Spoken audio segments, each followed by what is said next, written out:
Hello, everybody. This is Dr. Ryan Elder, the Student Services Coordinator for the MIS program at Cal State Monterey Bay. And we're into the second quadrant of the application, the academic history quadrant.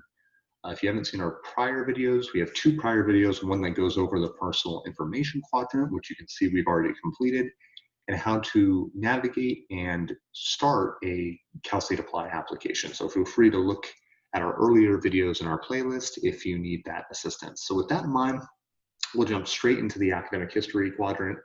And quite frankly, this can be a pretty quick one if you fill it out in the way that allows you to make it quick. And there's really a reasoning behind this. So once you've gotten in here and you've kind of read through this information, it's essentially asking you to add your college or university. Now, this can get a little bit trickier if your institution is from a foreign country. But if you're from here in the United States, it should be pretty simple to find your institution. Now, I'm lucky and I went to California State University, Monterey Bay for my undergraduate, but you can see sometimes still it won't pop up. So you have to just try again until you find your institution. So try a couple different search terms. Once you find your institution, you'll notate that you either did or you're planning to finish your degree. Naturally, we need the number one prereq for graduate study at the university is having a complete undergraduate degree. So you would just need to make sure that that's either in progress or awarded. In my case, I've already completed that degree, so I'm just going to fill it out as if I'm applying for the first time to this major. So then you'll find too, some institutions are not going to have necessarily your direct degree. So you'll just pick whichever one is closest to your degree that you earned. It's really, this isn't super scientific. At the end of the day, we're going to use your transcript to really know 100% kind of what's necessary there, okay? If you were a double major, you can click on the check if you're a double major, and you can do this again and again. If there's multiple degrees at the institution, you could hit add another degree, or if there's another institution, you could add another institution. A small thing, but this is really helpful for our admissions team, notate which type of term system your college use. So if you're a quarter, naturally select that, semester, naturally select that, so on and so forth. In my case, it was a semester. And so then also they just want to see kind of when you started and completed your degree. Just kind of helps for degree continuity questions, things of that nature. So nothing super critical on your end, but just helpful for us as an institution, okay? And if you don't know perfectly, you can, once again, just try your best here more than anything else. Okay. And obviously, if you're still attending, you would just go ahead and notate that as well. Okay. So you can see I've added my institution. At this point, it has my degree, all of that good stuff. Okay. So then if I wanted to add more degrees, I could continue to do so. So for example, if this is a second graduate program for you, things of that nature, you could just keep on adding colleges until you are done. Something that's naturally asked a lot is, what if I went to a lot of different colleges?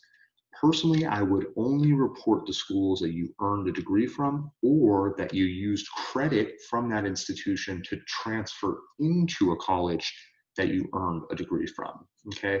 I know it can be a little tricky if you've gone to multiple community colleges or you transferred a couple of times while earning your bachelor's degree. But the reality is the institution is going to want to know that information, and they're going to ask for transcripts from those schools. So when in doubt, you can add them here. It's obviously, as you saw, not too taxing, but you don't need to necessarily notate every single institution if it's not really something that's a huge piece of your academic record. Okay, so from there, you would click on your GPA entries section. This is just going to ask you to give us a kind of ballpark GPA. You could technically skip this, but first and foremost, you'd want to talk about the amount of, well, first you want to notate the school level, if it's an undergraduate or graduate program, but then you would notate how many total credit hours you took and then the GPA that you had. So I'm ballparking here. I think that's correct for my case, but you can see pretty simple. I'm just notating the total amount of credit hours I took and the GPA. And then if you had multiple degrees that you earned at that institution, for example, you could add another GPA. But for most of us, we're just going to notate that one GPA.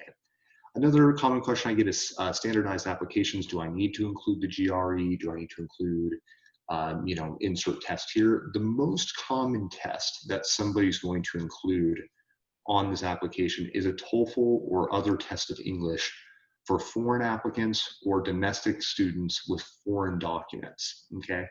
For those of you who are domestic students who went to a kind of standard American four-year university, you really most likely will not need to take the GRE unless you have a 2.5 GPA or lower. Then we would recommend taking the GRE. If you took it and you want to use it to bolster your profile, by all means do so. It is not a requirement. So for most of you, I would actually just recommend hitting I'm not adding any standardized tests, okay? And once you've done that, wouldn't you know, you're actually done with this quadrant of the application. So very quick, very easy. You just click again on my application, you'd be right back kind of where you started, ready to go for the last two pieces of the application. So hopefully that helped you get through there quickly. There is options to add a bunch of classes. I wouldn't recommend doing that. I would just fill this out to the most basic level since you're going to send us your transcripts either way. Okay, so I hope that was helpful, and we will see you in our next video in the series.